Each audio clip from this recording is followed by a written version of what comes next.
to the BRP podcast. My name is Steve Haley. I am here from the pool room studios at the Bonneview Mansion. I am joined by my beautiful feather-haired colleague, this giant-cocked individual, Michael Windsor. So happy to have you here, Mike. How you doing tonight? First of all, he's never seen my penis. So. Okay. Again, we just talked about this. He has a Prince Albert. It's a piercing right through his cock.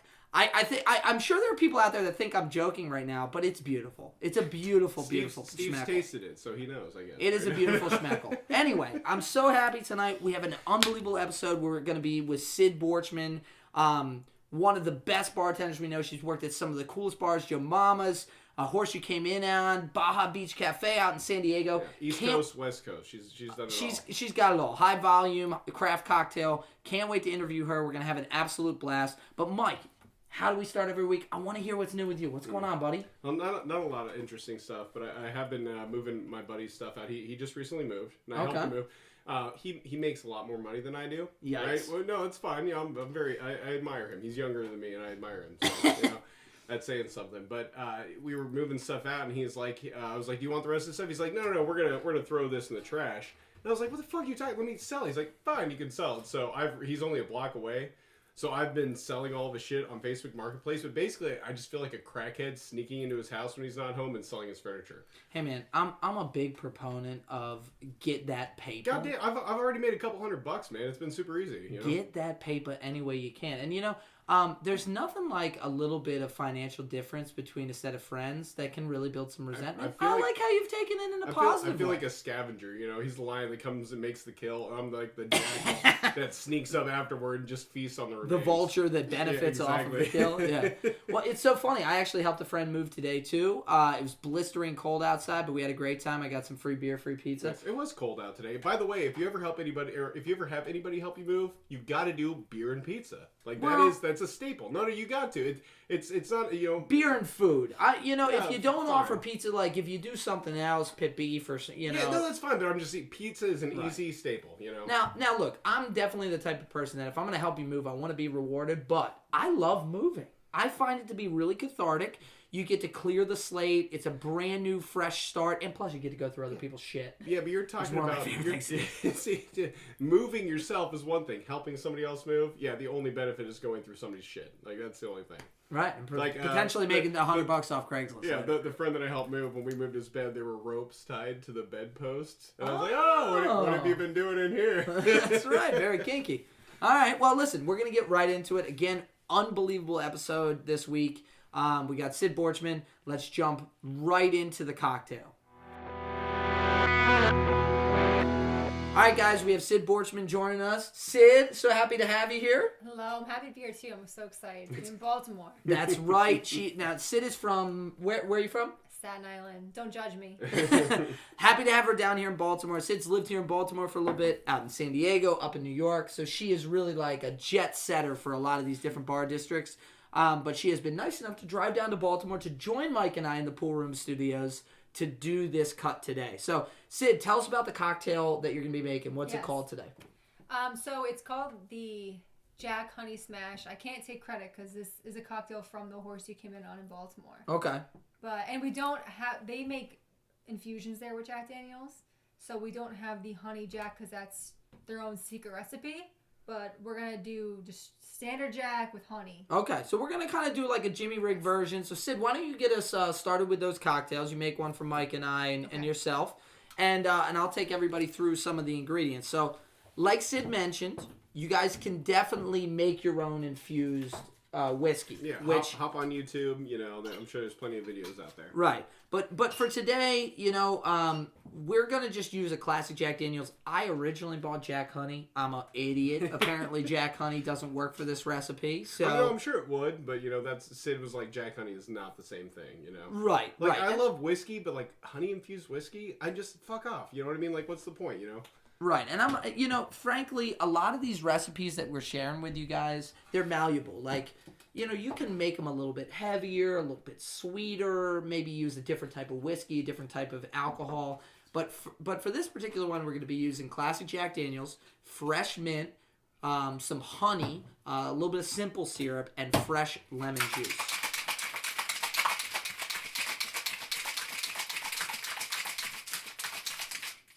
Gotta love the shake. As you've said before, you really have to have those fresh ingredients. When you're making any kind of a drink, you can't use any kind of, concocted bullshit. You gotta have that fresh mint, you gotta muddle that shit, squeeze a fresh lemon in there, pull the seeds out. It changes everything. It does. I was reading an article today about what separates different types of gins, and it really comes down to the botanicals in the gins. And for years, I thought that botanicals, when they speak specifically about gin, there you go, Mikey. Thank you. Ooh, that looks delicious. Why don't we just do a little cheers here? I mean,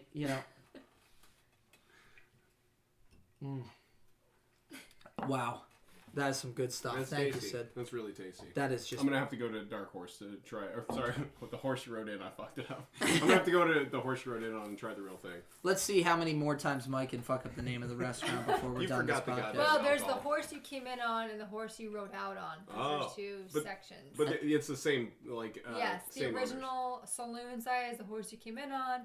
The new cantina side is the horse you rode out on. Nice. That's cool. That's cool. And of course, if you're from Baltimore, there's also the Dark Horse, and there's the Black Horse, and there's probably 100 other horse restaurants. There's a stalking horse. There's a stalking horse. So it gets horses. That's definitely the creepiest one. It gets a little Imagine confusing. a horse actually stalking you. I mean, for somebody like me who's definitely allergic to horses, completely terrifying. That's a whole other story.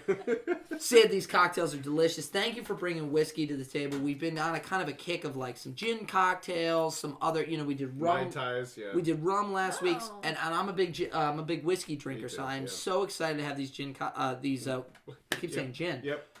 Whiskey cocktails. Yeah, these are absolutely delicious. The thing that sets it off for me is the mint. That's what really changes it. You still have that nice taste of the actual bourbon. Or no doubt. I guess this isn't. It's just a straight sour mash. Yeah. But just a nice taste at the end. Well, I think that's the problem with a lot of cocktails is sometimes they hide the flavor of the alcohol, and I really like to taste that, Absolutely. if they make it too sweet. So, anyway, thank you for making that for us.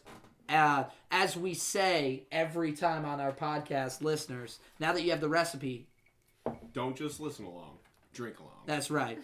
So while you guys are drinking along, we're going to hop right into it. This is Sydney Borchman's Drinked-In. It's like her bar service industry LinkedIn. So Sid, tell us a little bit about how you got into the industry, kind of the extent of your service experience, and then maybe where you work right now. Yeah.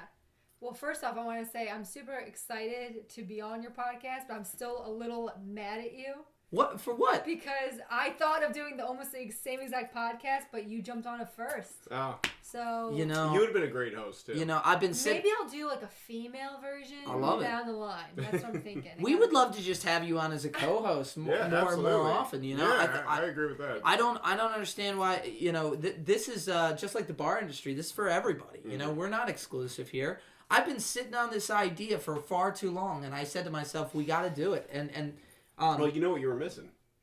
Pandemic? No, you're missing me. Oh, you. Yeah, that's you. Right. That's right. There's something about an international pandemic that really realigns your priorities and says to you, hey, you got to shake things up. You got to take chances in your life that you might not be taking. So, but anyway, don't let me steal the show. Sid, tell us how you kind of got into this business.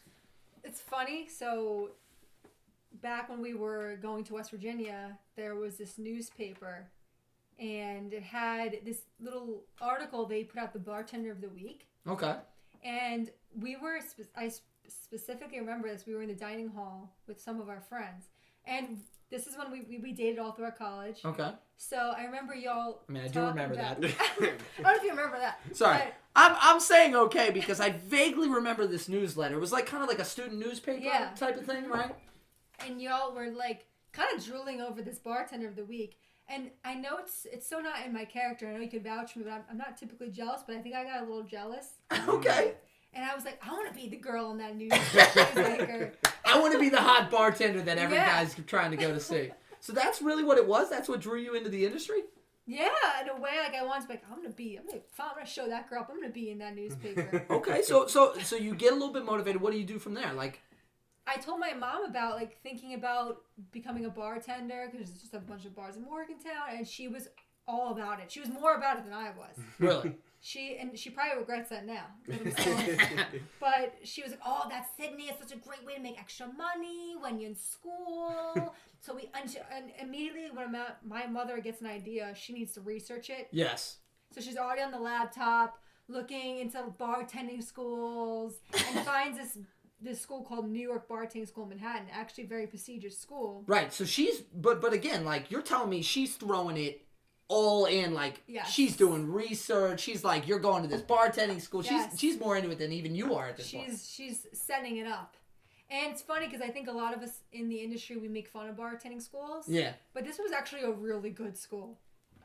Now, Sid, I'm so happy that you brought up your mom because I'm telling everybody with their ears in headphones listening to this shit, the only way that this podcast, this particular episode, ends up a 10 out of a 10 is if Sid does an unbelievable number of impressions of her mother. I want every 3 stories to hear Tony Vitaka fucking talking like she's from Brooklyn, that kind of thing. Hit you in the face like a brick. So the more impressions I can get of Tony, the better. We should do that impression where she slapped you. I'd love to see that one in person. I think we might even get to that. You can always replay that. I think we might even. I don't want to replay that. She might be a little bit past her prime, but I'll tell you what, the slaps aren't. She can still knock a motherfucker out. You told her the game was called Slap a Hoe. Okay. What do I look like? I'm a nice, respectable gentleman. I ain't no hoe. Okay. Now, all right, you know what? They've scratched the surface on this, so we're gonna go on a quick little tangent. All right. So Sid and I have a little history. I've known her for a very long time. We used to go up to her parents' cabin up at Killington, Vermont.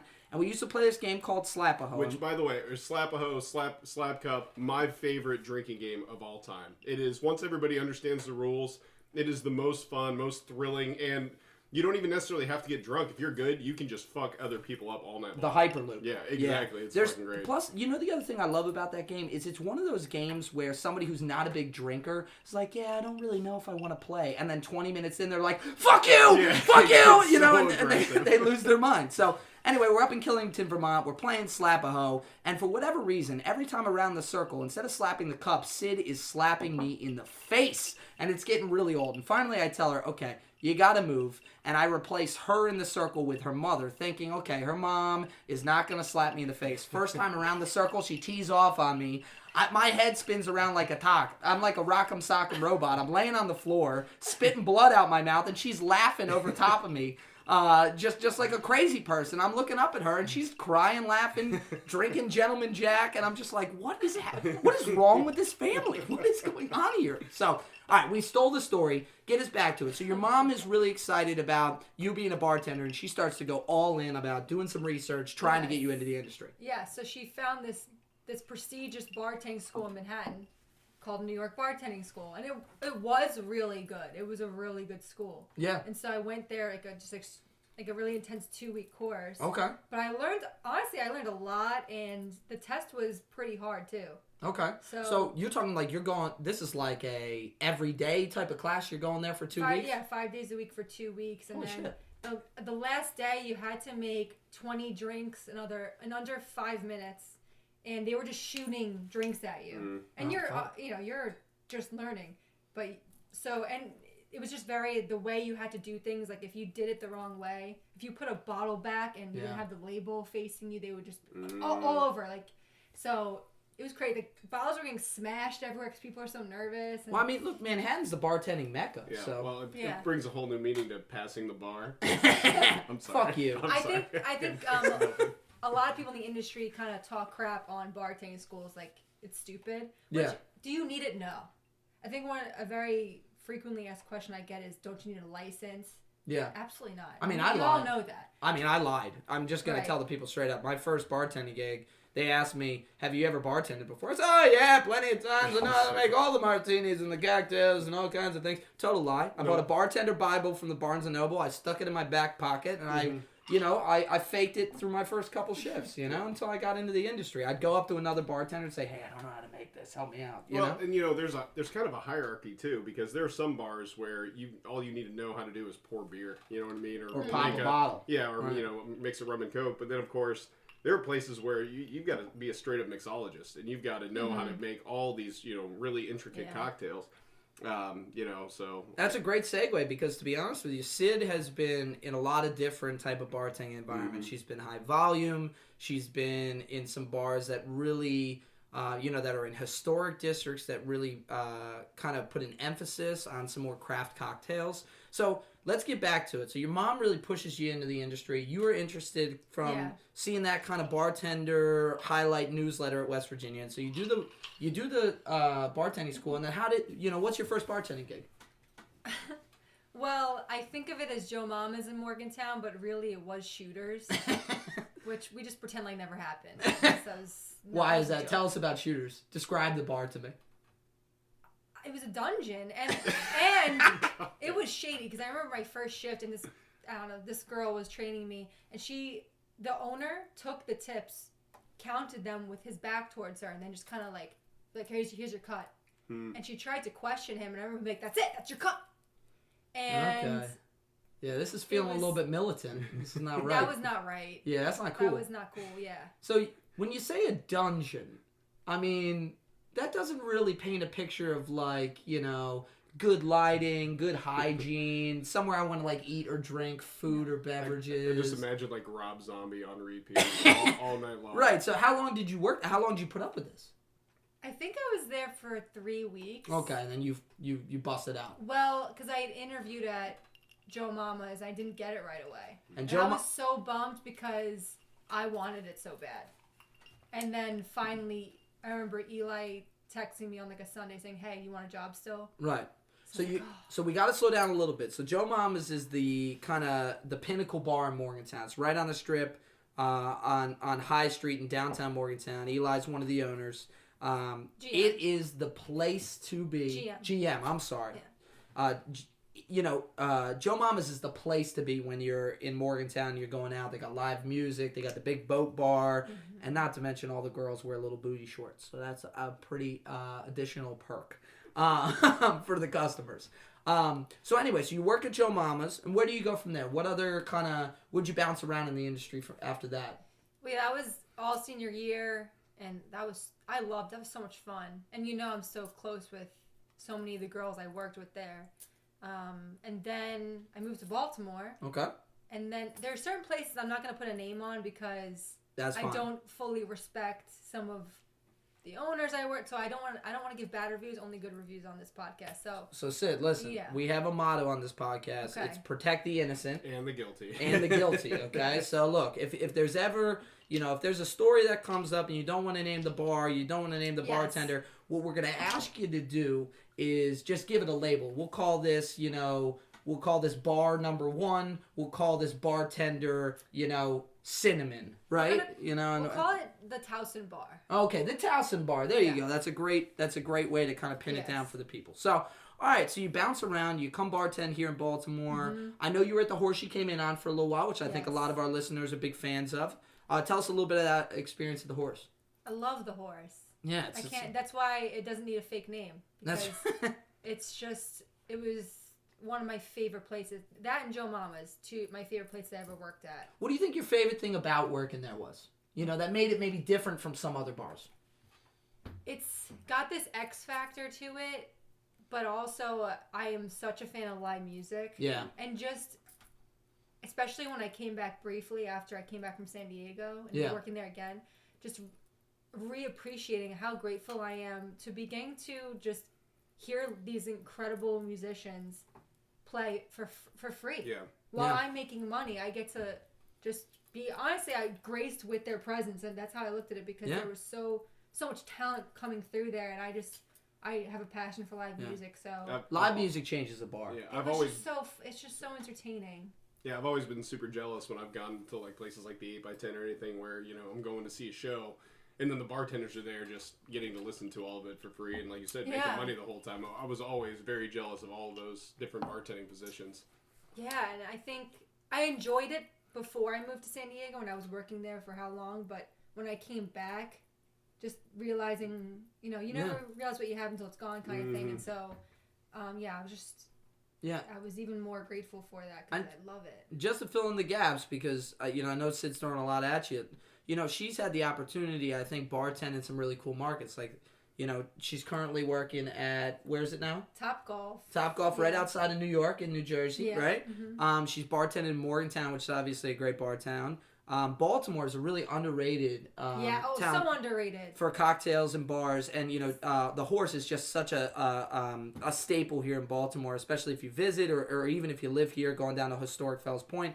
But Sid also spent some time working out in San Diego, and there seems to be like a common theme with a lot of the bars that you work at, that live music is such like a foundation where you work, whether that's Joe Mama's, whether that's the Horse, whether that's the Beach Bar out in San Diego. I feel like you've had the opportunity to have a lot of live music, and it just feels like it changes the atmosphere, right? For the customers, for the bartenders. So Absolutely. I think that, there are a lot of great restaurants where you can go and have a, quiet, casual night without music playing. But to me, that really does change the atmosphere for bars. Oh, absolutely. So cool. So, thank you for giving us an idea, kind of like where you're at right now. We're going to jump right into the questions. These are our top 10. The gauntlet. The gauntlet, that's right. Mike and I took some time, and we really sat down and tried to put together some questions that we thought were universal, that the audience would want to hear, but that would relate to a lot of bartenders. So we're going to jump right into it.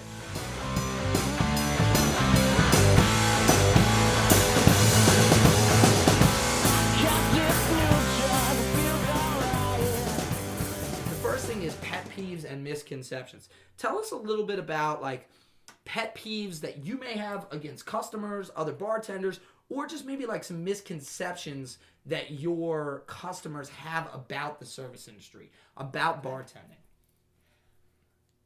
One of my top pet peeves, and this is something I haven't experienced in a while because of COVID, not having the high volume anymore. Right. But when you're working, a busy Saturday, Friday night, and it's always the early 20-somethings. It's always the 20-somethings that do this.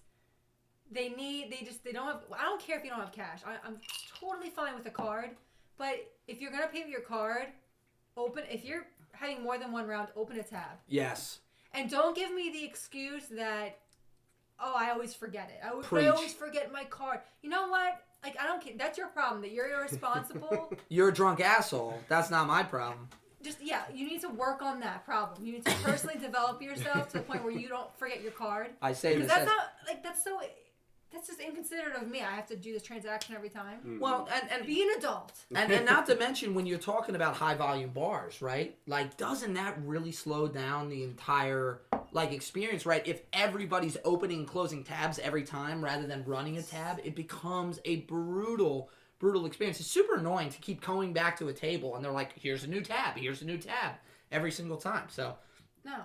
Yeah. Mike, how do you feel about that? That totally makes a lot of sense. And if they get hit with enough of those, mandatory tips because they forgot their card that night, hopefully they'll get their shit together and learn just to pick up their card at the end of the night. Totally true. I gotta be totally honest with you guys. I often lie to customers and I tell them that we have a credit card charge per transaction. I'll do it all the time. And I am not ashamed to admit this at all because look, I don't care whether you run up a tab that's only $2. I'm not trying to run extra money on you. What I have a problem with is you're slowing me up. Right? I'm trying to serve everybody at an efficient rate, and you're asking me to open and close the tab all the time. So it's easier to say, hey, we have a credit card charge every time you open a new tab, and that usually motivates them to just leave the damn thing up. Yeah, lies are good for that. And listen, a white lie, sometimes it can go a long way. So, all right, well, listen, this is category 2, best tips, worst tips. Tell us about some of your best tip stories or when you really got shafted. Man, it's nothing sticks out to me hard. Yeah. But one time when I was bartending in San Diego, I had two couples. They were, going out together, sitting at my bar, and one of them opened up a tab for the group, ordered their drinks. I guess they kind of had an agreement that they were going to split the tab, maybe, or something. Something transpired between them, right? So this is a 4-top. Yes. Okay, 2 couples. Yes, 2 couples. So, and I guess that's what happened. That's how it always starts. They made some type of agreement. So they all wanted pina coladas. So I made them their pina coladas. These cunts. And I guess the one couple, I guess they drank like half of their pina colada and left. And I don't know what happened, but they just left. Okay. So then later on, the other couple's still there. They order another round. So finally it comes to that point where they want to close out.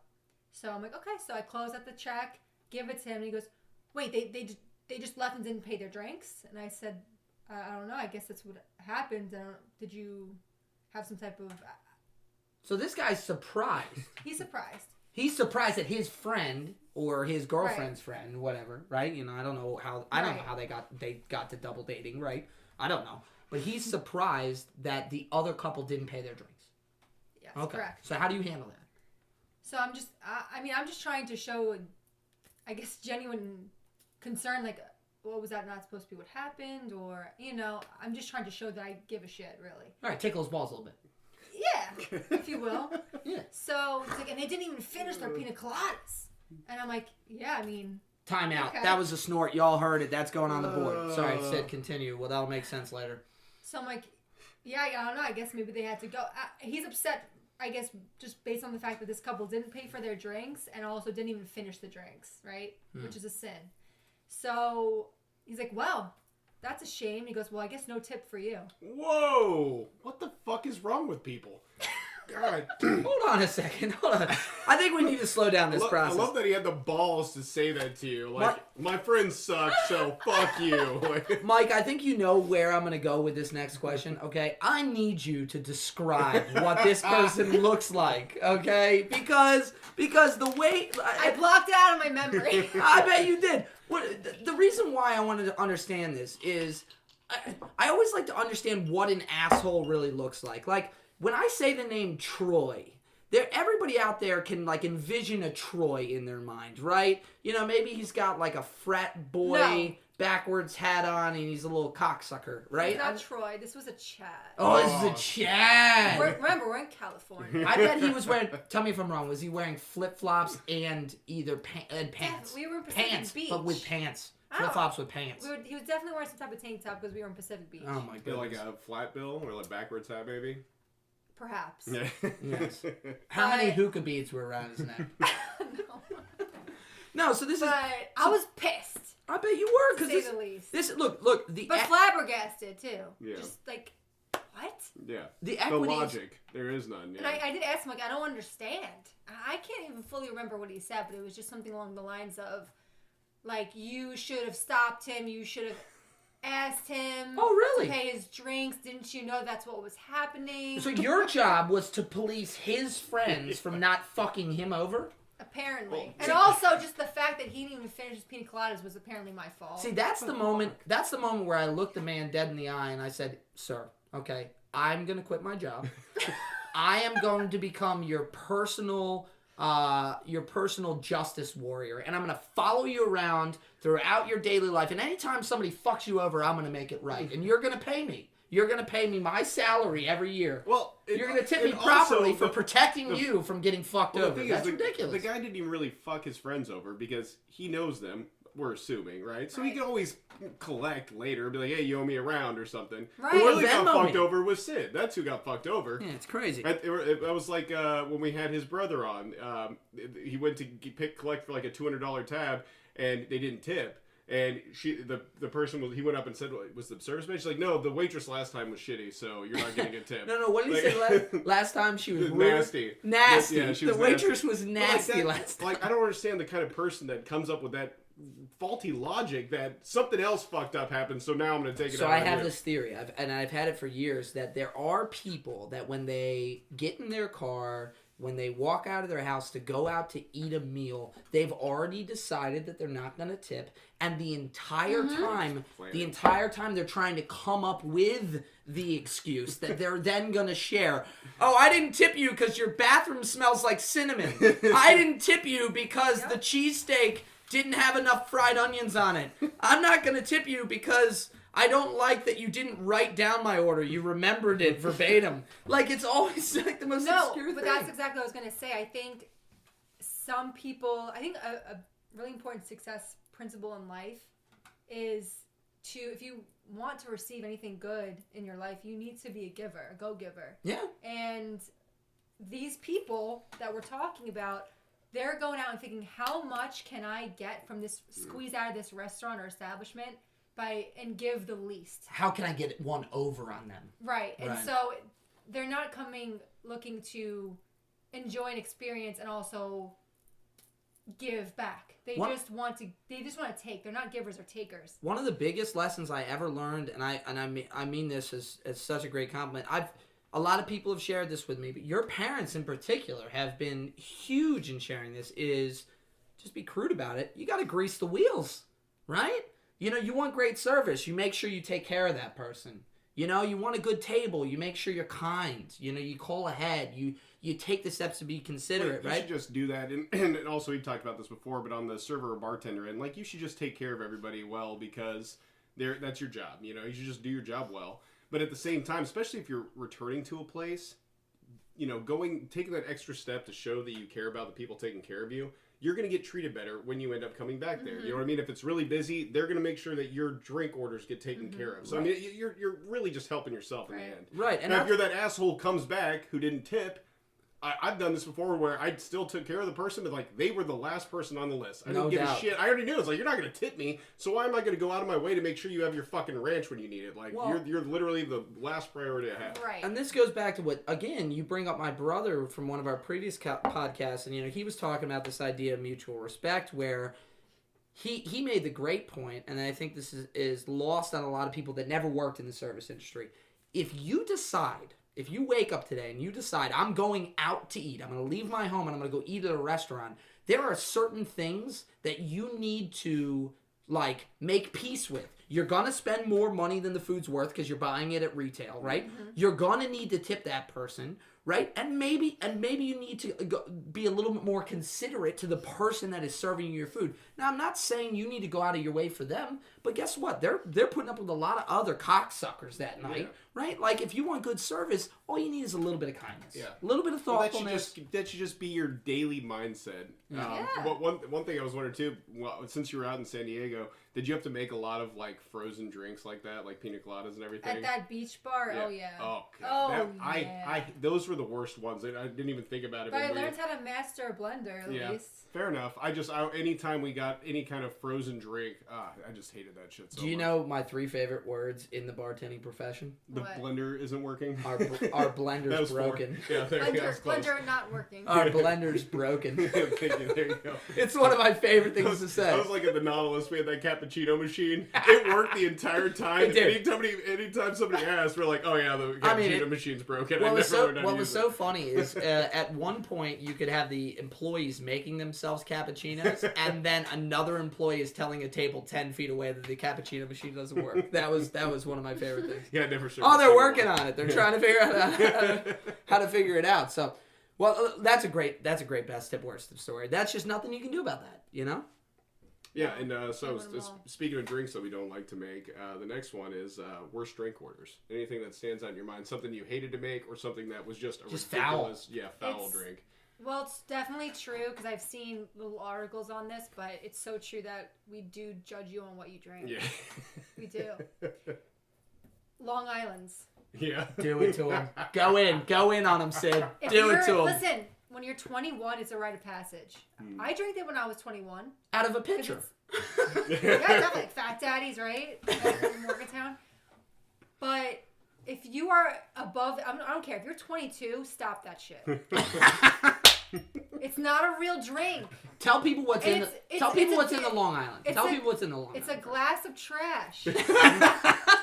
And if you drink that, you are trash unless you're 21. What about if you're 22? Grow the fuck up. Okay, what if you're 20 and you're in there underage? Can you drink it then? No, only 21. Only the 21st year of existence. This really does. Other than that, you're trash. This does make sense. I just don't I remember being on like a date with someone who said he loved blue motorcycles, which is basically a Long Island that's blue. And that was it. Yeah. You're like, we're done here. Like, I've already figured out who you are. You know, it's kind of funny because the girl I dated when I was here in Baltimore, I took her out. It was after I kind of was like, all right, she's my girlfriend. I took her out to actually the Kent, right?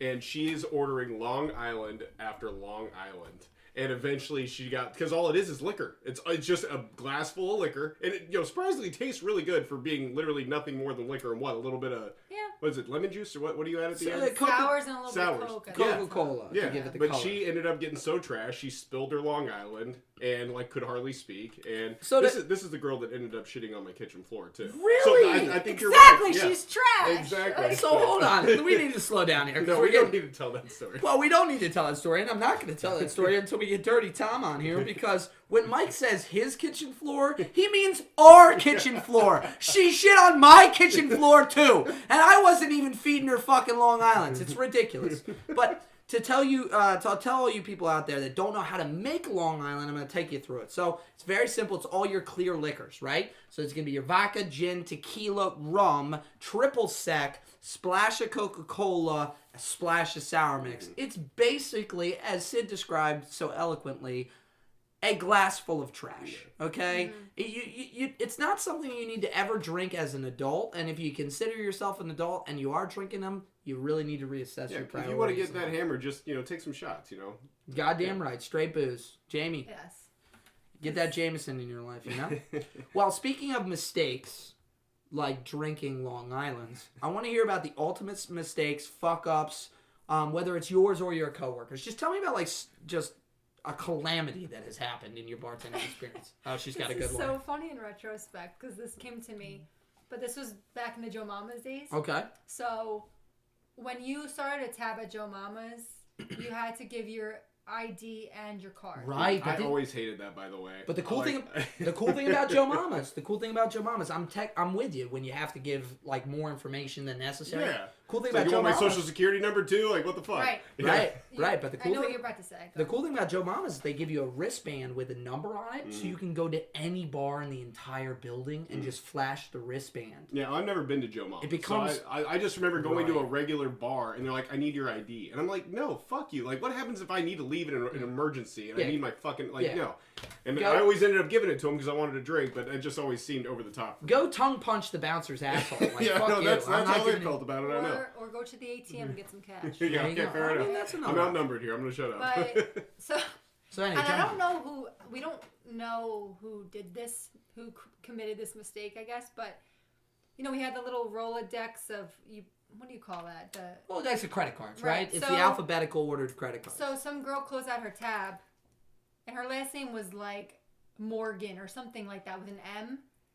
And the bartender gave her some name that was completely different, some last name that was started with a B or Sargento. yeah, something different. And the kicker was one girl was black and one girl was white. And Yikes. you have the IDs, and you still gave the wrong ID to the wrong girl with a completely different last name and a completely different skin tone. This gives a whole So- new meaning to a dumb blonde right here.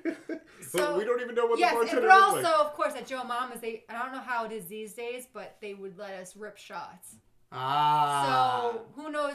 So Eli had such a headache because I remember him like texting. He would text us really. I'm sorry, Eli, if like you listen to this. So again, this is the GM of the bar, Yeah, right? he has to deal with these idiot 18 to 21-year-old girls like bartending. that are bartending, right? Right, so he's like handling basically like little like chimpanzees or whatever. So He's like, a bunch sex- of idiots.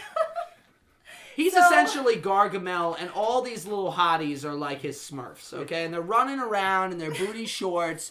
They're ripping fucking drinks. They're trying to bartend, and they have the degenerates of Morgantown, causing all kinds of trouble. So it can't be easy. So whoever we gave the card to decided, oh, this isn't my card. Cool. So this person actually started like running this debit card. Ooh, So- wait. So the customer who got a different customer's Yeah. card said, "I'm gonna run up drinks on it." That's fucked Or up. did something with that card. Who Yikes. knows? But it was a headache because Eli was the one who had to deal with it. And I Yikes. remember him just texting us so angry, like, I could understand if one last name was Morgan and one was Morton and they were both the same race.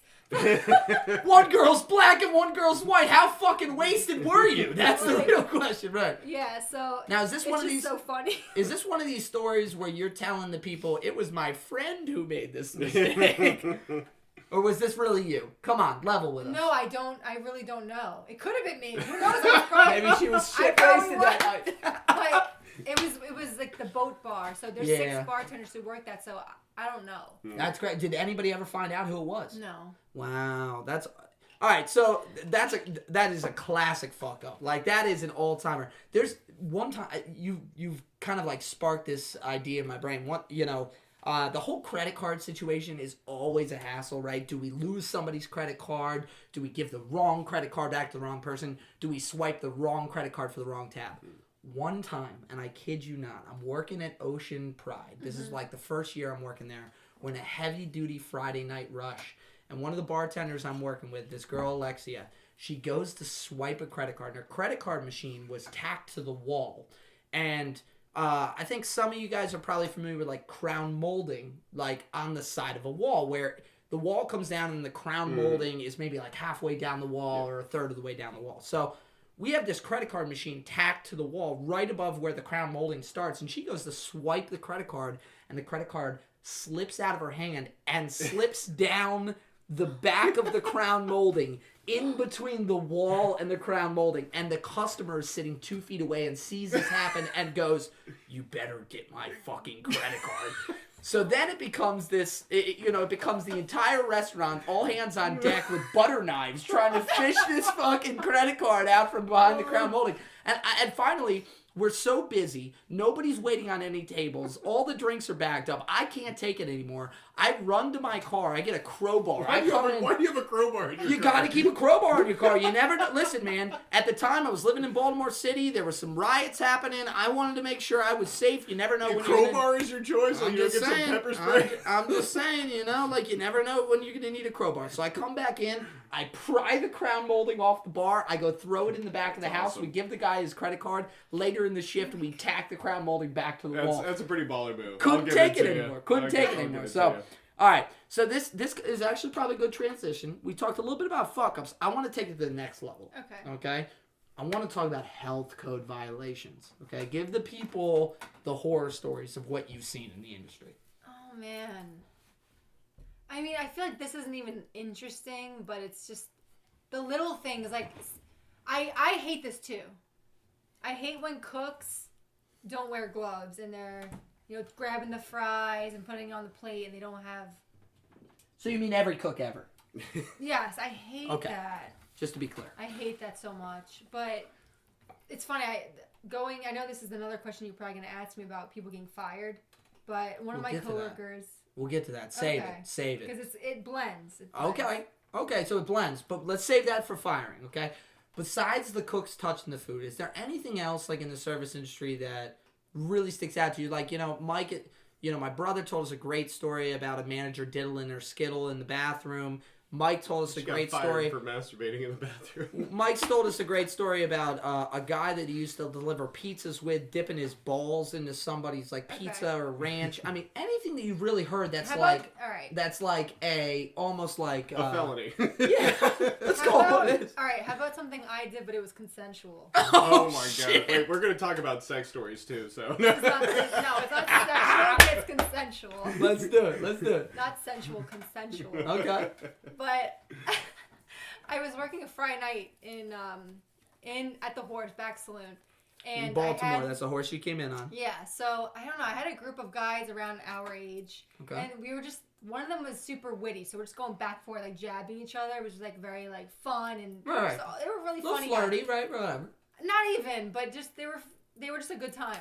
So they all order shots of Jameson. So I poured out, and this is early in the night. This is probably 8 o'clock at night. And I don't know, one of them goes, spit in his shot. Oh my god. And I'm laughing, stop it. And his friend's no, spit in his shot. I'm I don't even say anything, I just look at them. And the guy goes, spit in my shot! So I'm so I just leave him at the bar and just honk a loogie. This guy's shot. And everyone's they're all ah! And they all just rip the shots together. And the guy rips the shot with my spit in it. Oh. And I'm just I'm crying because it's so funny. Okay. They wanted to.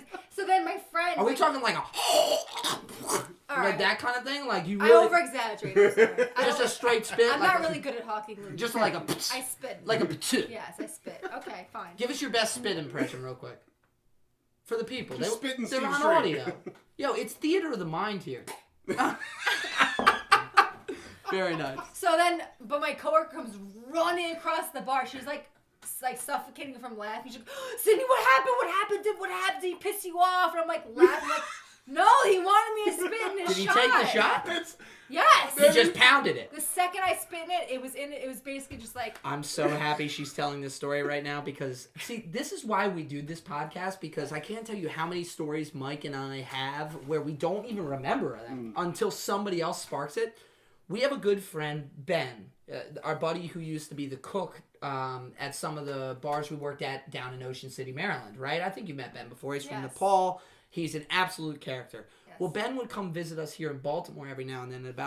I'd say about 4 or 5 years ago, Ben comes to Baltimore. We're all hanging out. We're happy to see him. But it's like a Monday night, you know? Like, we're not all trying to get too crazy.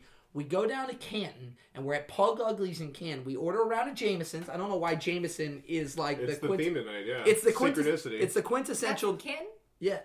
Pug Uglies? That was Fed. It is Fed. What am I thinking of? What's the one in Canton right next to... Who cares? Pug Uglies. Yeah, it's not important. It's going to come to me in a second. But it's not Pug Uglies. Sid's right. Okay, gotcha. Pug Uglies is in Fed. Okay. Anyway, so we're in Canton. I can't quite remember the bar. We order a round of Jameson's. And we decide that what we're going to do is all play a round of rock, paper, scissors to see who gets the short straw. And it turns out to be Ben. And the short straw is that we all take our belly button lint out of our belly button and put it in his Jameson shot, and then he drinks it. Disgusting. And I thought that he was not going to do it. If anybody knows anything about Dirty Tom, his belly button had like a viral infection there for a while. He pulled out a chunk of lint the size of like a small stone and it had extra hair growing off of it. It was foul. And Ben picks this thing up and drinks everybody's belly, like 7 dudes' belly button lint and the Jameson all at once. I'm not even surprised because the last time we went out with Ben in Fells Point, Nick and him, I have a video of this on my phone. Nick takes a big piece of ice into his mouth, spits it across the table. Ben catches it in his mouth. Yeah, and they think it's the funniest fucking thing. I'm like, you guys are fucking... God. Everybody's like looking at us like, what the fuck is wrong with these people? No, but Sid, back to your story. I love the idea of your coworker seeing you spit into somebody's shot glass and think that you were like, fuck you. You know, like, it's not a consensual thing. Like, I know. Right. That's great. That was the highlight. I think that's still the highlight of my bartending career. And I knew it the second happened. Like, this is it. This is great. This It's is as good good as as it's it gonna gets. get. The funny thing is, like, none of us should actually ever be allowed to work in this industry. That's the real truth. But then again, like, if we can't work in this industry, who should? Because if you're in it for 5 minutes, you're gonna do all the same shit. Well, of course, you got some crazy characters working there. You're gonna have some crazy characters coming in. That's and right. We've got another great. The next one's really good. What I was gonna say is, I could really use another one of these Jack Daniel's Honey Smashes. Why don't we take a break? We'll get a little bit more liquored up. Sid, why don't you make us some more cocktails? And then we're going to jump into ratchet and crazy customers. There you go. Okay.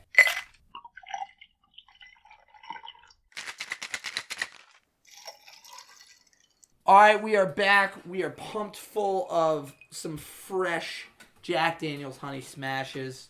Mikey, cheers. Sydney, cheers. Sid's Imaginary drink. Yeah, she's being Imaginary responsible cheers. here. She's got to drive. She's got other priorities other than the podcast here. But we need to jump into one of our best categories. Ratchet and crazy customers, Sid. Talk to us. Like, give us the horror stories. Because I know you got them. There's so many. It's like, where do you even start? Especially in because you've bartended a lot of those places where, like you said, it's really high volume. It's more of like a party atmosphere. Mm-hmm. To where, like, some of the places I worked, like, it was really rare for shit to hit the fan. You know what I mean? I mean, Lord knows. Speaking of shit. Lord knows if Sid wanted to go in right now, she probably could just use this whole category to talk shit about all the times I've been a ratchet or crazy customer at one of her bars. One time Steve threw a Red Bull can at my POS system. That never happened. That's incorrect. It was I think it was a micro system. Was She's a liar. it an empty can or? I want to believe it was. I wasn't there. You know what? I don't remember, but I just wasn't serving him because he was too ratchet. She wasn't serving me because she was being a real ass. Okay, and Caleb's a liar. No, I have been known to be a bit of an ass when I get a little too drunk, but aren't we all? And that's kind of why we have this category. So let's go in on some ratchet customers, and if I have to be the target, I'm happy to be the target. Well, one really good story is I think it was a Friday night at the Horse. Okay. And this was happening right in front of the stage where the live music is happening. Okay. And we don't know how this happened to this day. No one saw it actually. It's a phenomenon for the entire horse. Someone took a shit on the dance floor somehow. Oh my, how in the hell? We don't know. We were making jokes like, did he just shake it out of his pant leg? Like, we don't know. But next thing you know, I think it was the GM, I think it was Trent, who he's not there anymore, he's in Florida. But he said he just saw the patrons just dancing around the fire, dancing around the shit like it was like a campfire. The smelliest campfire ever. That gives a whole new meaning to a steaming pile, right? You know what the funny thing is? I have to immediately think if he shook it out of it, if he or she, right? Yeah, let's be realistic here. Well, because if it's a she, A the- dress. Easier if she was wearing a skirt. Yeah. no exactly. doubt, no doubt. But in either case, whether it's a he or a she, the obvious question that comes up is the underwear situation. If you shook it out of your pants leg, you know, maybe you're wearing some loose-fitting boxers. But what if you're wearing briefs? I mean, did you squeeze it out like a tube of toothpaste down your thigh until you could get it to the Or ankle? maybe like it came to a part in the song where it's just like, yeah, drop it low, and then somebody And he had the perfect opportunity. Apple bottom jeans, Yeah. poop with the fur. God. That kind of thing, right? And you just leave one on that. That's insane. So That's- who it was so good. who had to clean it up? Definitely one of the bar backs. Did anyone Yeah, step in absolutely. it? Or was it like they were dancing So around what it like I it was a spin the understood- bottle? Is what I'm I imagining. remember Trent just being like, and no one was stepping on it. They were just dancing around it.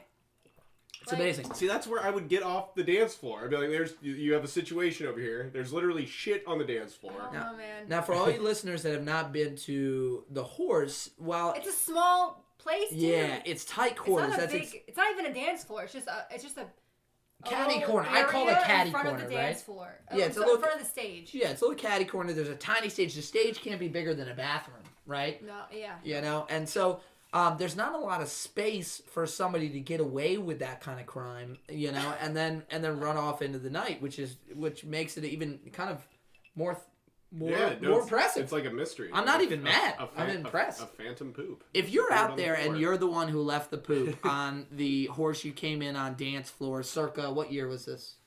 Probably 2006. If you pooped on the horse you came in on dance floor in 2016, if you email us, you'll get a free Team Ranch or Team Blue Cheese t-shirt.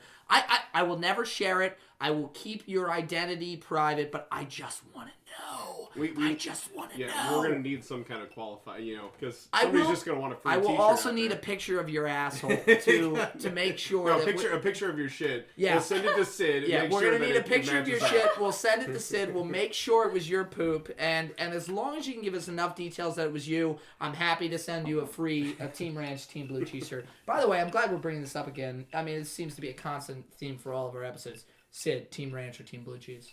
I have this written down right now. Do you? Yes.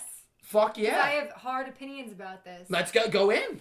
Give the Alright, people your when opinions. When a customer's ordering wings, and I ask them the question, blue cheese or ranch, they don't realize this, but this is a moment of truth. Mm-hmm. Because depending on what they say, it's Mike a and make or break. Mike and I always talk about that this is a way to save yourself 10 years of a bad friendship. Right? Like if they say ranch, just cut that person out of your life We don't right know. off the bat. Okay, so Move Sid, on. So Sid's agreed, right? You need to say blue cheese. Okay. I'm going to think less of you say ranch. And I'm not as saying simple I as don't that. like I like ranch just as much as the next person, but wings, it's blue cheese. Mm-hmm. Oh my God! So listen, Mike and I had an absolute blast talking to Tony Castino, and for anybody listening, if you enjoy the Tony Castino episode, we actually have some bonus content. Mm-hmm. We did an additional recording with Tony afterwards. Where we all smoked some weed together. We got a little bit crazy. We got into some more sex stories. It's awesome. The bonus content's coming. Make sure you sign up for the Patreon if you're interested in that. We'll be releasing that to exclusive listeners. But we were talking with Tony, and he goes, I like ranch and blue cheese equally. He went Switzerland on us. And I got to be honest with you, I don't know how I feel about that. Like, You gotta pick a side, man. I feel like you have to, right? Yeah, exactly. Right. You know, at some point, like, it's the line in the sand. You have to ask yourself, what kind of man? What kind of person am I? What kind of person am I? You know? So, any other opinions on this? Because, Tony also told us about working at Buffalo Wild Wings, and I worked there too. And the people that come into Buffalo Wild Wings, they want to be waterboarded with ranch. They want to get drowned in a ranch bucket. So, And their ranch sucks.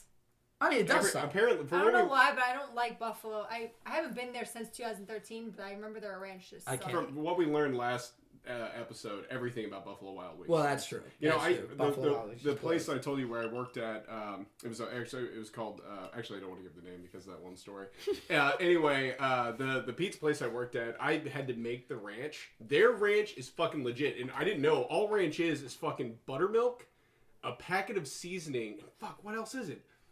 I can't. I will look it up. I'll remember. But it's literally just. It's literally like it's a packet of seasoning, mayonnaise, and buttermilk. Yeah, It's that's usually it. all Mayonnaise, buttermilk, and a packet of seasoning is all it is. So you actually bring up a good point. Ranch is not all made equal, and while I am absolutely a blue cheese loyal to the day I die, I will say this: if you've ever been in Morgantown, West Virginia, and you know the Rusted Musket, there is one type of ranch that I will go to war for over anybody else. Sid, tell them about it. Oh my god, so good with those hot cheese balls. Yes, it's the hot cheese ball ranch. I mean, I can't tell you how many times I got drunk and fell asleep with a basket of hot cheese balls on my chest, ranch dripping off your face, pouring ranch into my mouth like I was sucking off a mandingo. And that's really the point too. Like we're not ranch haters, but there's a place and a time. You know what I mean? 100%. And Sid's from New York, so when you're talking about wings, you know what I mean? Like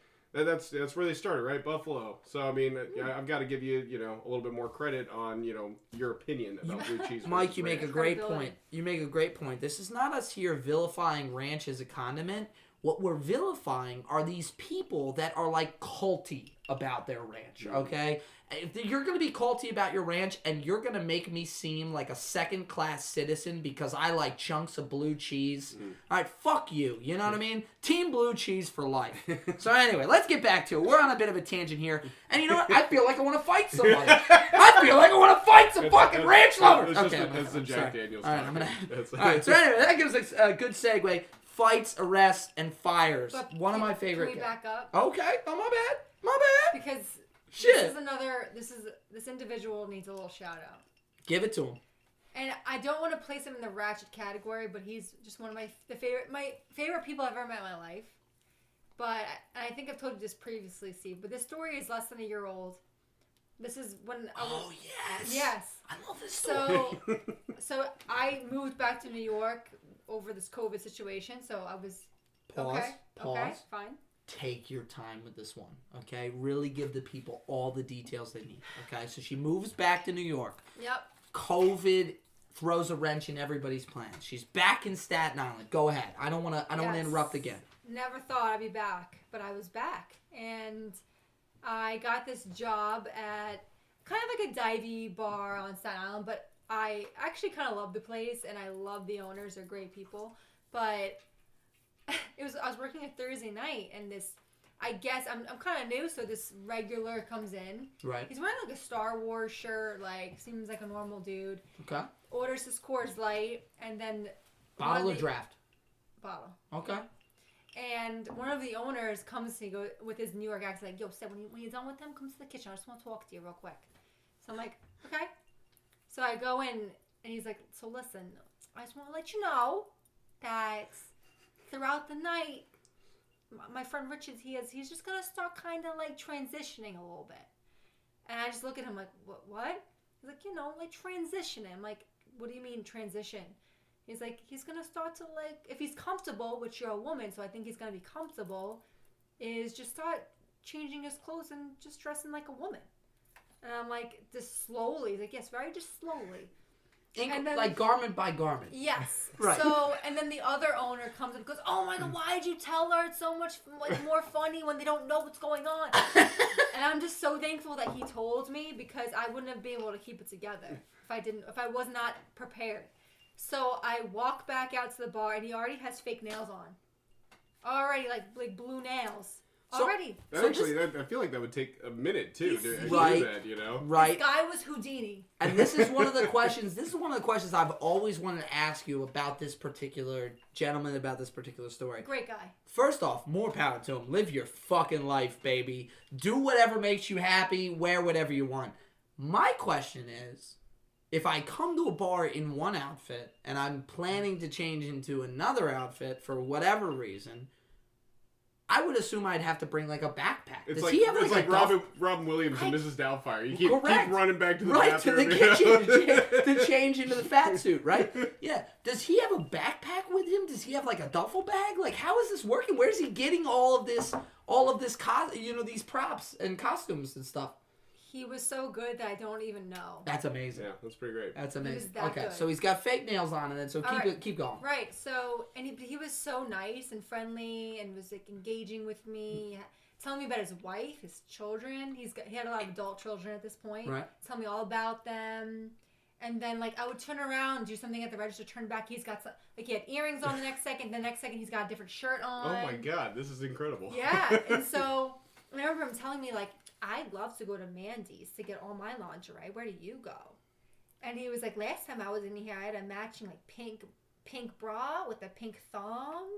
And I'm like, oh, okay. I'm just trying to be agreeable with him. Like, oh, Yeah. wow, awesome. Yeah, like I don't know, just going with it. The more you tell this story, this is not a Ratchet customer. This He's sounds not. like somebody. Stand up. This is- Stand up. No, guy. this I think This has, sounds like this- somebody that has some. You're having a real nice conversation with. No, This has he more was to do with the amazing. ranch and blue cheese, is what I picked up. I thought. Am I wrong? No. Oh, no, nothing. Okay. I'm sorry. For some reason, I thought this was. All right, go on. He I'll just shut up. I need to recognize this individual. Yeah, and I appreciate you doing that. But then he's telling me like, oh, tonight I have a pink bra, and he like flashes me his pink bra. I'm like, oh, okay, nice. And then he looks at me and goes, you know, I also have a matching thong. And he just just locks eyes with me, and we're just like staring back and forth. I'm just like, oh god. He slowly stands up. I'm like, huh? He turns around, and all of a sudden he had a jean skirt on. I don't know how that happened. But he just flashes me his entire Like picks ass. it up, like picks up the No, jean he skirt. pulled down the entire Pulled skirt. it down, So not I even could see flashed it up. His entire ass with Wow, How wow. was it? Was it lacy? the thong. I like the Yes, lacy. it was. Yeah. It was. You know what lacy else I and like? matched. You know what else I like? The girls are really into these. I don't know what the official name is, but they call them the no-shows, where they have like no rim to them. They're just like a piece of elastic. What the fuck are you talking about? I'm telling you. I don't man. know what he's talking Yeah, I mean, she's a lady. She doesn't even know what you're talking about. She Are you doesn't sure know. they're just not wearing any No. underwear and you're confused? This Like- is the thing. This is the thing. My lady that I happen to be seeing at the moment in time, she wears them a lot. They're called no-shows. They're fantastic. It basically is just a piece of elastic with no like hem to it. So like it's like if you're wearing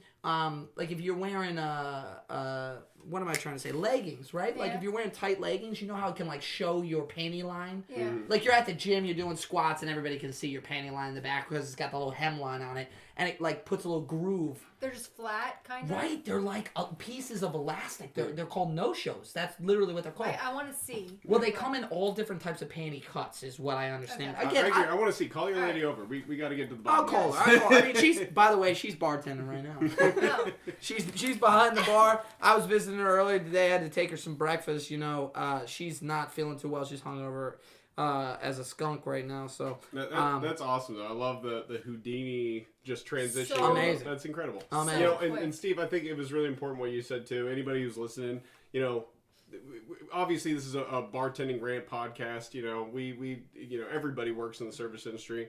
And I think the main thing is, you know, we don't give a shit, you know, who you are. Oh my How God. you just live your life. And it's like, yeah, there's compassion, but also it's just like, we don't fucking give a shit. Like, just do what you want to fuck. This is America. You know what I mean? If there's one thing you need to know about Mike Windsor and Steve Haley, it's that we may be the two weirdest people in the world, and Don't we give are us that much credit. we are so vulnerable about it. Like we just love to meet people that are themselves. I just love genuine people. I don't care if you're pink, purple, blue, orange. I don't care what color you are. I don't care what creed you are. I don't care what gender you are. I just want to spend time with you. I want you to be genuine. As long as you're not a fucking ranch lover, we're fine with Yeah. it. That's really what it comes down to. Yeah, so. pretty much. Listen, check yourself at the door. Alright, You know. Anyway, moving on here. Again, I'm feeling you got me rustled up for a good fight. But before we move on to fights and arrests and fires, Sid, I gotta say, you've done something that a couple of our interviews have done. You've enlightened us. I think that we need to expand Ratchet and Crazy Customers to special. Yeah, well, not even special, just like Distinguished. unique. Yeah, Distinguished customers. I think we Yes. need to add a category Memorable, there yeah. because Yes. I think sometimes people hear Ratchet and Crazy and they take a negative connotation. It was to meant to be. When we came up with it, it was like fucking crazy people coming in cause a bunch of shit. They think it's a negative connotation. To be honest with you, when I put crazy on there, I didn't always think it was negative. I thought it was somebody that made an impact, right? Impact. I'm never going to forget. You're never going to forget Richard. No. Right. Well, you said his name. I thought I could say his name. I don't think I did. It's You okay. did. You did. We'll edit it out if we did. It's his It's first fine. name. We'll bleep it out. But no, that's a good point. I think that category can definitely be expanded. Yeah, that's what I'm saying. So I think what we really need to add to that is somebody that really makes an impact on you. That has a unique, Impactful another customers. impact. This is just a real quick story, but at Joe Mama's, I remember it was like another, of course, busy night, and it's sweaty, and this big sweaty woman comes up to me who's probably like 50, and she takes her Crocs and puts them on the bar. What the fuck? And asks if I would hold them behind the bar for her. Like as if it was just a jacket. Wait. This is the Croc check, right? Like, just give me my number. I'll take my ticket now. I'm sorry. Yeah. I'm just sorry. But she's also barefoot after this, right? I would think. Like, yeah. It's I like, have so many things to say. I don't want Crocs comfortable, so why can't you just wear them? But also, why are you wearing them? at a bar. Why do you even own Crocs? Yeah, thank you. I think that's really the question that needs to be asked. And I remember just looking at her and being like, no! Her response was just like, okay. She's been through this before. Yeah, like, I understand.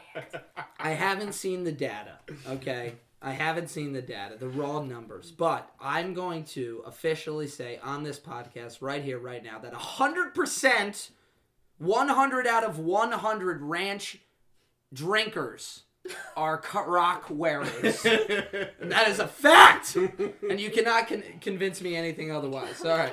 So anyway, let's go right into fight stories, arrests, and fires. Sid, you got to have some good fights. I know from Joe Mama's you got some good fights. And if not fights, give us an arrest. Give us some time the kitchen was on fire, or just give us some time that calamity struck the fucking restaurant. I mean, you know what? That stuff happens so much that it's almost like I forget sometimes. It's crazy, right? Like, it almost seems like a usual day at a restaurant, right? Right, yeah. Well, bar mainly, right? Because a lot of these places didn't necessarily serve food where you worked, right?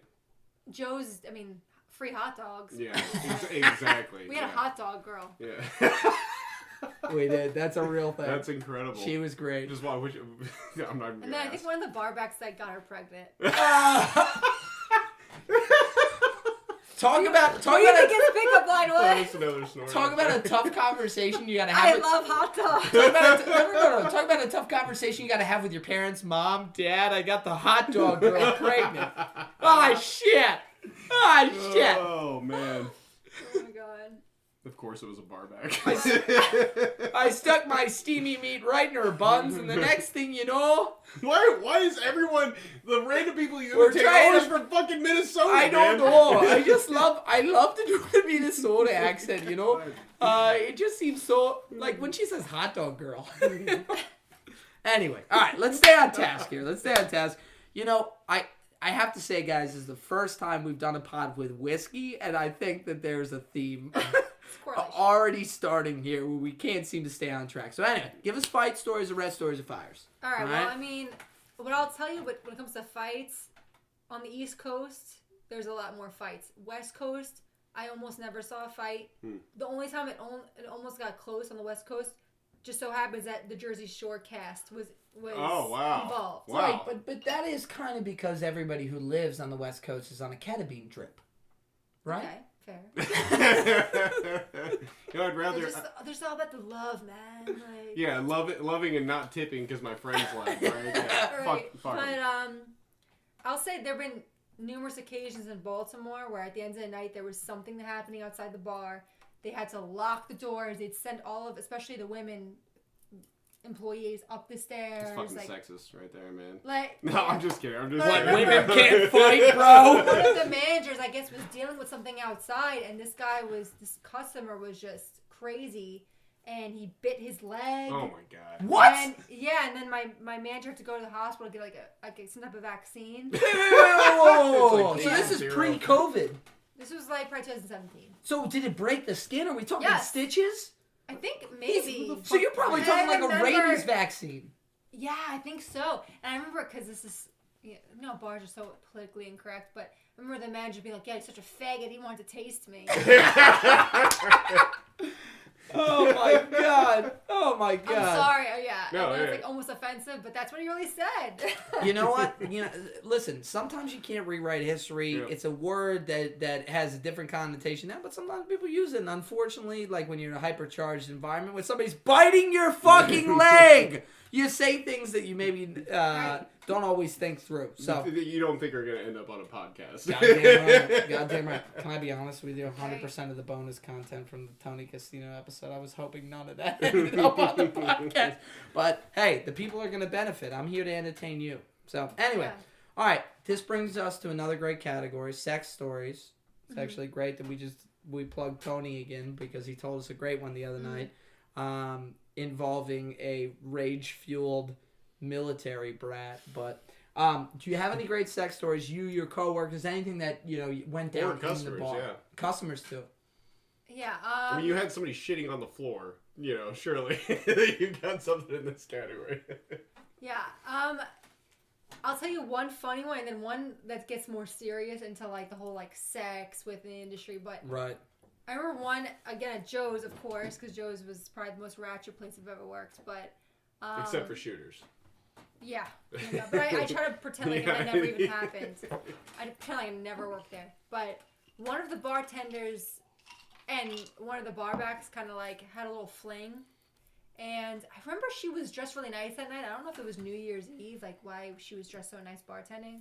But there's this set of bathrooms in the basement area of Joe Mama's, which is like even more disgusting than the main level bathrooms. No doubt. And I guess they just were going at it in the men's bathroom down the basement. And this was like after hours, like we're all cleaning up for the most part. And I guess they were doing it right by the door, and someone tried to go in there to like clean the bathroom and like fractured her finger. Oh my It God. got like jammed in the door. Wait, she's like holding the I wall. don't know. She was like, her hand was out. She's and, like holding the wall, I could right? see it. She starts screaming, and the guy's like, but they "Yeah, were baby, you basically- like they were that?" banging on the floor, and I'm just like, ew, those bathrooms They are were on so the, disgusting. They were on the floor. Yeah. Oh God! Have some Good decency. gravy. I mean, if you're having Good sex in a gravy. bathroom, you gotta be standing up, or you gotta like have them propped up I against mean, at like least a sink or at something. least put her against the urinal. Yeah, have some class. Yeah, have some class. Have some couth. It's absolutely uncalled for. I mean, I'm a glutton for pain with my sex occasionally. Are you? And just the idea of having my fingers closed in a bathroom door while I'm getting railed. Yeah. Let me tell you. I mean, metaphorically. Sure. Anyway, so the more serious one. I guess this one thing, because I have to bring up because I've seen this happen so many times. Like this, it's like the same shit, different bar. But there's always that scenario where you have the young, cute bartender who is having this affair with either the GM Oh yes. or the owner of the establishment. So we've been talking about this a couple times where we said with Buffalo Wild Wings, there's always like a manager who's fucking like a 17-year-old fucking hostess. Every fucking time. It's crazy. Yeah. So anyway, I mean, luckily, what I've seen is not 17, at least like 21. But like, it's always that same situation where they start off casual, but then feelings, and the girl is so attached to this manager or owner, and it's like a power thing. I guess they're attracted to like this power. It seems. Which honestly, if you're a GM of a fucking restaurant, that's not a lot of power. Honestly. well, some of these bars, like for example, if you're working at like the bar in the town and everybody goes there, you become like a, kind of like a local celebrity for some people. I know this sounds crazy, but it's true. It really is true. That like moves the needle for people. And it's just, but it's sad because I've seen it just get so toxic. Yeah. Because it's always the guy that like, it's like they make it seem like it's this real relationship, but it's not, and he's just constantly cheating on her, whatever it is. Right. And by the time he's done with her, there's a new girl that works. She at the needs bar. like 3 years of therapy after it's done. And then there's a new girl that works at the bar that goes right into the same yes, cycle. it's like the same exact story over and over and over again. Yeah, God, just don't. Well, this it's is not why worth it. Do not get with your manager. It's not worth it. This is why we have sex stories on the list, because the restaurant business creates this friction between people. It's you're in the trenches. It's a very intense job. It's a high emotion job. And then the next thing you know, somebody that you hate, somebody that you never thought you'd fuck, like somebody that you don't even consider to be attractive or even know that they're alive. The next thing you know, you're balls deep in them, and you're like, how did this fucking happen? Well, and then, everybody ends up finding out about it. Because, same we thing. all know. Yeah, We same all... thing. I heard about my married fucking GM at some place, fucking one of the servers who was dating another server at the time. You know what I mean? It's like, and it just seems really unnecessary. It is, the funny thing is they put daily soaps on TV, whether it's The Bold and the Beautiful or, Days of Our Lives. Days of Our Lives. There is not a bar or restaurant in the world that Days of Our Lives and The Bold and the Beautiful could hold a flame to. Because I'm telling you, the sexual stories that are in those buildings would make a nun sweat. I'm telling you. I'm telling you. Yeah. Well, yeah. So, to pick things back up on a little bit more fun note, this is one of our favorite categories. Okay. And this is something that I feel like most people go through when they go through the service industry. But bar hazing, pranks, and games, right? So, everybody typically gets hazed when they come in. Or when you're fucking bored, you come up with some kind of game or something to do while you're working. So do you have anything like that? My favorite story that comes up, so at the Horse, we had the live music. I remember it was a Saturday day shift, and the musicians were taking a break. So two of my coworkers, but like one of them was behind it because he had this like gigantic big black dick bottle opener that was like just like his little like prank bottle opener thing. So he took the microphone off like the handle put the dick on it. Oh no! And the not the coworkers, the guests were like seeing this happen. They're like, yeah, like shh, don't tell him. And the crowd's in on it. Yeah, so finally, like, the musician comes back on his set, and he like grabs the dick and like he's about to talk. And he's like, oh my god! And everyone's just like hysterical laughing. Like, that's great. It's fucked up. That's all time. But that's one of my favorite ones that pops up, like that prank. But it reminds me of that guy that used to work at Fat Daddy's in Morgantown that would run around to all the bars in Morgantown with the giant suction cup black dildo, like the giant, like 2-foot high black dildo, and he would run. I don't know about that. Do you remember this guy? I don't even know about that. So there was this guy for a good like year-long period of time, and what he would do is he would sneak into bars in Morgantown with like a cartoonishly sized giant black dildo, like the size of your forearm, with a suction cup on the bottom, and he'd run up to the main bar on like a really busy night, and he'd just slam it down and suction cup to the bar, and then he'd run away. And that's commitment because those things are expensive. All right. I think that so this is my theory. I saw him do it a couple times. I think he had like a understanding with the bar owner that like, hey, can I get my dildo back later? And I kept seeing this happen. I was like, when is this gonna end? This is like this guy's thing. One more, actually, this just came to me, but they would do this once a year at this beach bar I worked at in San Diego. Yeah. Where like a new employee, like a bouncer or hostess, someone like really young and fresh in the industry who wouldn't know better, they would tell them, listen, like we need the Guinness key to the keg because there's a special key that only you can unlock the Guinness keg. Yes. Okay. So like you need to go to X bar and ask them for the Guinness key. They know what you're talking about. Tell them Paul sent you, whatever. Yes. So this poor like whatever 18-year-old probably would go around but then they'd have the whole town of bars in on it, Pacific Beach. So you go to the first bar and be like, oh no, we don't have it. It's actually at the local. So go to the local and ask for Craig. And it would just be this thing. This is amazing. And then it's like an evil scavenger hunt that you can never fucking win. So of course, like, this bar back or whoever, bouncer, call up my manager, like, I went to 3 bars. I don't have it. Just listen to them. The tavern must have took it. So he'd be running around all over Pacific Beach in the summer. It's like, pretty hot and like amazing. It'd be like 2 hours, and this kid would be like so distraught. And finally, they had to break his hand. There's no such thing as a Guinness key. Jokes on the management because they're getting paid for not working. Honestly, just running around from bar to bar. Hey man, we've always talked about it. There used to be a sign at my first ever restaurant I ever worked at that said the pay will improve when morale improves, and they changed it. Pay will improve when oral improves. Oh, what? And the truth of the matter is this: like, you gotta just do things in a restaurant to bring the team morale up every now and then, and like some of those are pranks. Well, you know? and also like I think it's kind of like a rite of passage, you know, Right. like you get hazed, and yeah, it's funny, and it's now like, you're part of our but cut. exactly, Right. you know, like typically it's not done with any malice. It's you're just having fun, and then you get to kind of prank the next guy or girl who. Not to in, mention, it's a great way to weed out whether or not somebody is a complete fucking idiot. No, sometimes. or just frankly has a sense of humor. Like if somebody really takes that personally, like guess what? You're not going to make it in this business if you take that personally. Yeah. So I'm not going to mention who this is, but we all have a mutual friend that for years on dating apps only used one pickup line.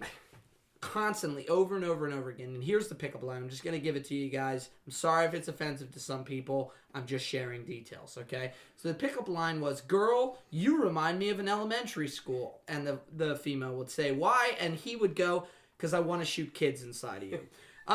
And that's offensive to some people, but the reason that he did it... Yeah, I know exactly who you're talking about. I know you do. I know you do. And we'll interview him at some point, and we won't identify him for this particular faux pas. But the reason he did it is because he said it was a great way to weed out people who had a dark sense of humor and who didn't. And he knew that he only wanted to be with people that had a dark sense of humor. So I think it's kind of the same thing with the bar hazing and the bar pranks. You gotta know if this person can take a joke, yeah. can take a joke, can be in the cut with you, because bars are tough to work at, man. Yeah. You go through a lot of bullshit with people, and you just have to, it's a great way, like hazing is a great way to figure out, like, are they gonna be able to hack? Yeah, you gotta have that mutual respect between because everybody's job in any job, whatever, but especially in a restaurant or a bar, everyone that's working there has a very important role to fulfill. You know what I mean? No doubt. Regardless of the money you're making, everybody is very important to the synergy of that place operating properly. No doubt. So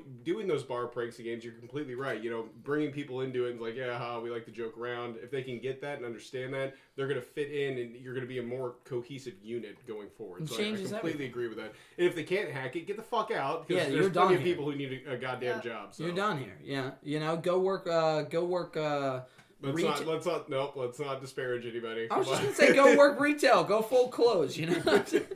All right, so that brings us to our final category of the top 10. Sid, it's the firing, quitting stories. Getting 86th. It's getting 86th. What stories do you have of either you, middle fingers to the sky, saying "fuck this place," or other coworkers getting fired or quitting? Great quitting stories and firing stories. Yeah. Well, again, the same coworker that did the Dick Mike prank. The Dick Mike. Yeah, I mean, hilarious. I love him to death.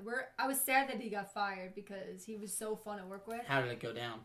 He just went to the bathroom, did his business, and came out and did not wash his hands. And a guest saw that. And he just went back to his job, and they complained to the manager, like, we just saw the bartender not wash their hands. And do you know, was it number 1 or number 2? Oh, I don't know. I mean, I guess it really doesn't matter, but I don't know. I would still be interested. But, so the thing was... I assume that all human beings have at least some pee on their hands. Yeah. So really, I don't care. Well, about the number.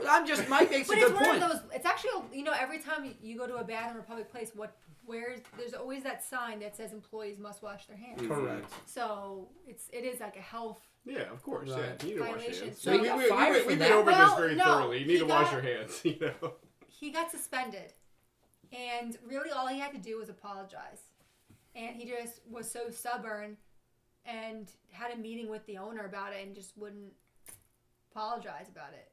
And so that's really how he got fired. Yeah, so I was mad at him because I just thought, why can't you just realize that it was wrong and face the music and just get past it? It sounds like it more like he expired than got fired. Like he just was like, yeah, I'm not putting in any more effort for these motherfuckers. But, I mean, that's how it goes sometimes. I can't...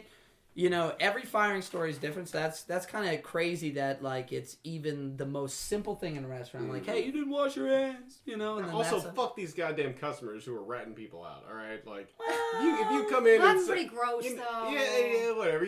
For all you know, there's better soap, in the kitchen, He really wants to get a deep clean. And that's actually a good point. I do want to let people know that there are other sinks and soap dispensers other than the bathroom. So even if you don't see us all running to the bathroom to wash our hands, that doesn't mean we're not doing it Yeah, throughout. but seriously, just wash your fucking hands. Always. that's Listen, really, we have a really that couple simple. mottos on the show. Wash your fucking hands is the number one motto. Always wash your hands. Right. All right, Sid. We're going to come to our final section here. We call this the How's My Driving. All right? Okay. You gave us a great recommendation earlier. I think you really enlightened us about ratchet and crazy customers, saying, hey, we should add to that maybe like a unique customer section or special impactful customers. Yeah.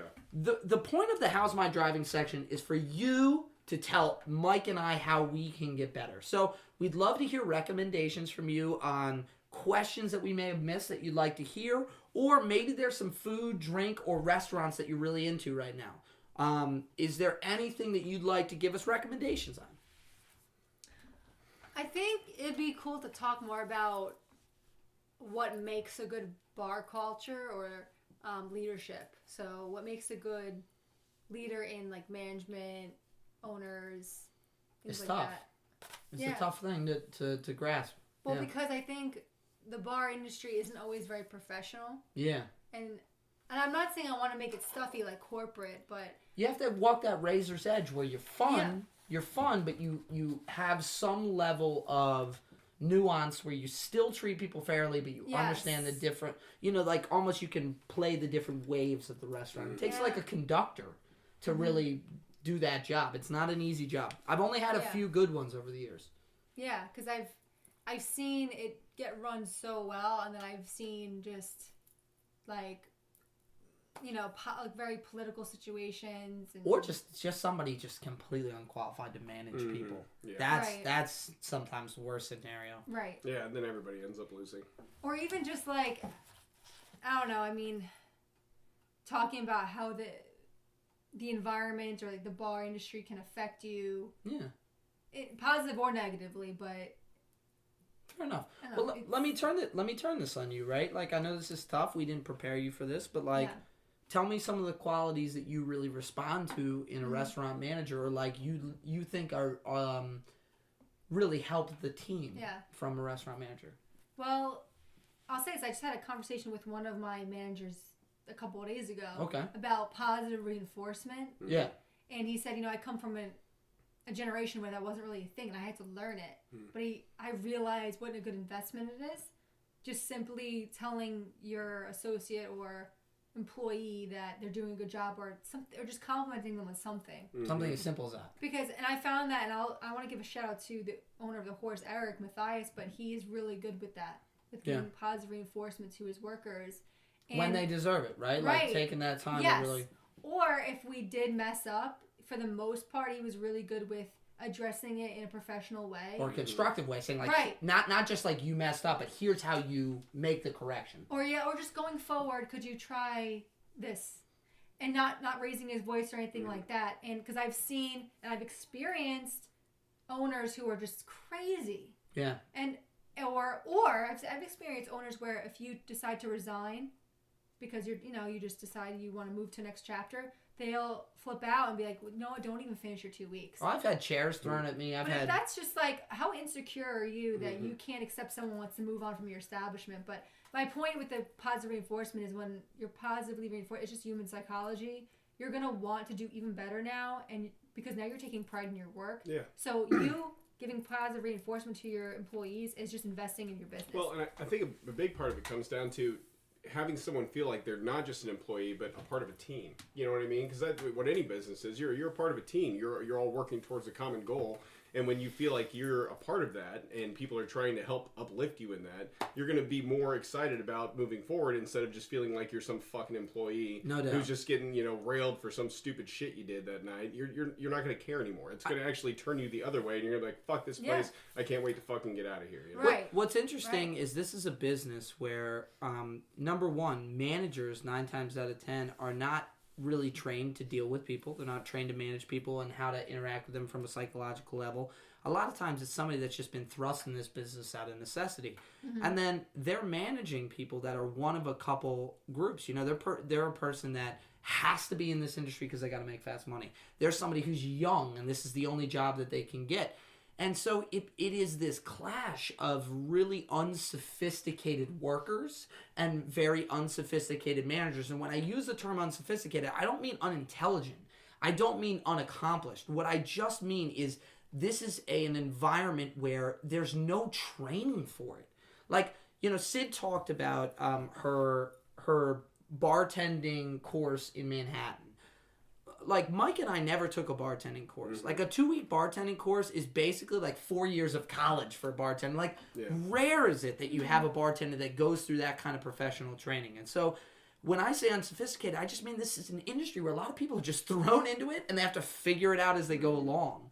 And so, I think that it becomes very few and far between when you have that good manager, when you have those good relationships with your coworkers, and when you do find it, it's so special. Like, like, we work well together. This is a special place. This person respects me and runs their restaurant the right way.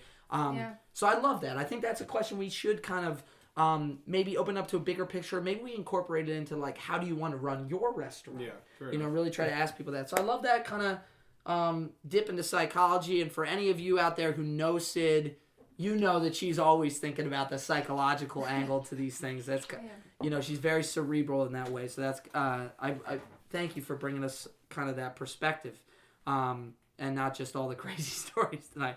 All right, so we got through the gauntlet. Sid, you made it through. Congratulations. Great stories. Awesome. The drinks have been absolutely hitting. I got mint on my tongue. I got whiskey in my belly. I'm feeling good. This brings us to our wrap-up session, okay? This is our final questions.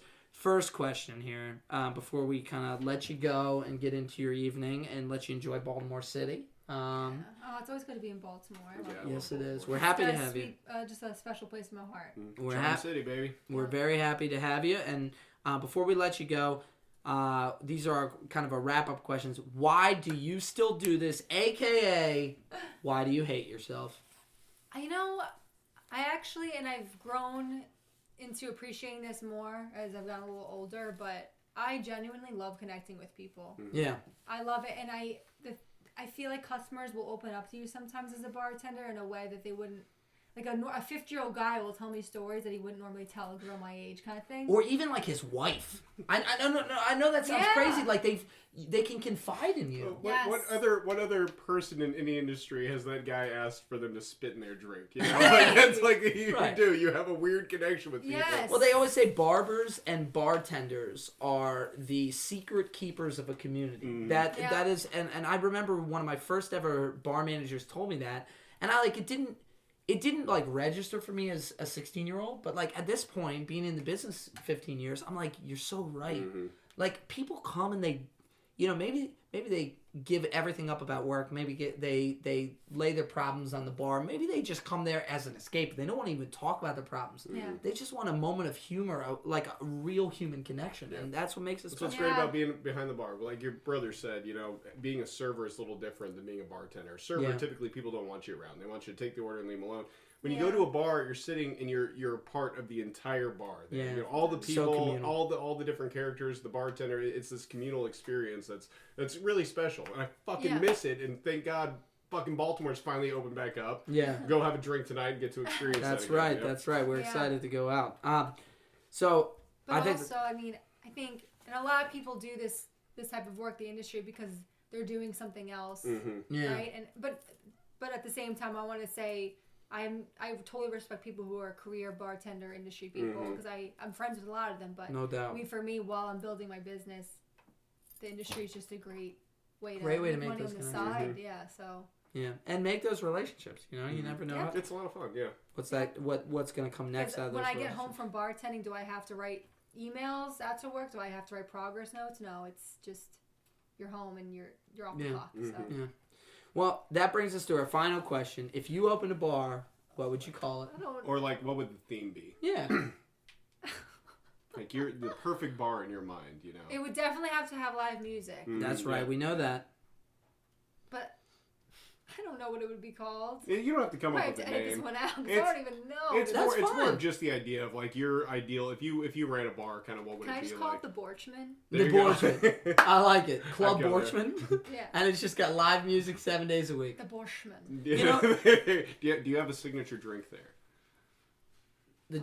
It's got to be the Jack Daniel's Honey Mint Smash. But then I'm stealing from the horse. No, We'll call it something else. We'll call it the Borchman Smash. The Look, Borchman Smash. the last session we did, we asked Tony Castino this question. He goes, "I would never open a bar. Fuck the restaurant business." I definitely wouldn't. But yeah. So look, Sid, it has been a fucking blast. I had so much fun. I am so happy we got into a lot of these stories. We have been Mike and I have been dying to do this. And it's been years since I've seen you, so this has been great. How long has it been? It's been literally at least 6 years. All right.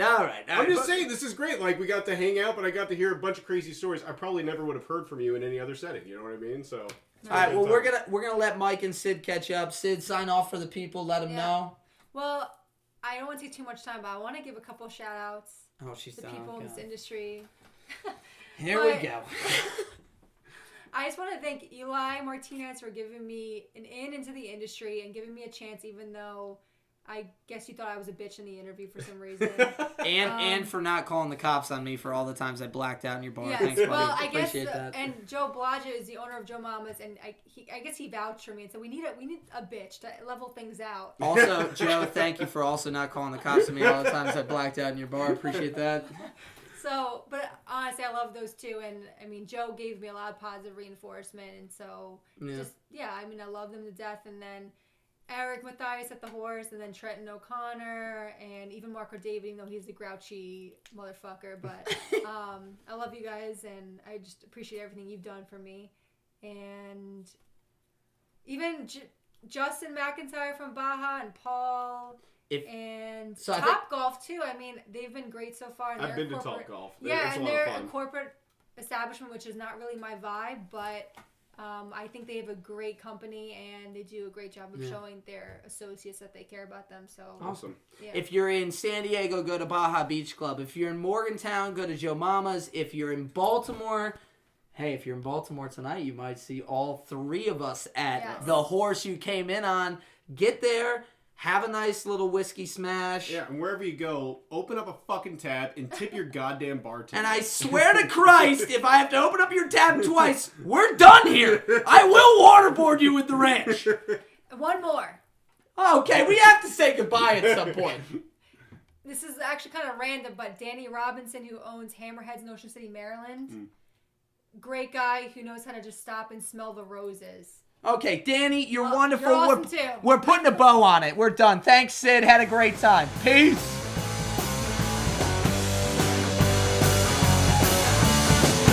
Hey, everyone. Thanks for listening along. We really hope you enjoyed the show. If you did, we release new episodes every Monday. A big shout out over to our friends at Trauma Parlor, whose song Fast One you heard throughout the show. Go check them out on Facebook and Spotify and show them some love. And if you want to be one of our regulars, follow us on Facebook, Twitter, and Instagram at BRP Drink Along. You can listen along on Google Podcasts, Apple Podcasts, YouTube, and Spotify at the Bartender Rant Podcast. Please be sure to subscribe, rate, and review. We really need the personal validation. And if you want to be one of our VIP listeners, please subscribe to the Bartender Rant Podcast on Patreon. VIPs will always have a seat at the bar. You'll get access to our bonus content, have the chance to vote on new episode content, and receive a 10% discount on all of our merchandise. And if you want to be a big tipper, aka one of our bozels, feel free to make a donation on PayPal under the Bartender Rant Podcast at gmail.com.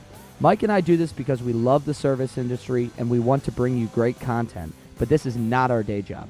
With your help, we can keep the stories coming and interview local bartenders coast to coast. And as always, don't just listen along. drink along.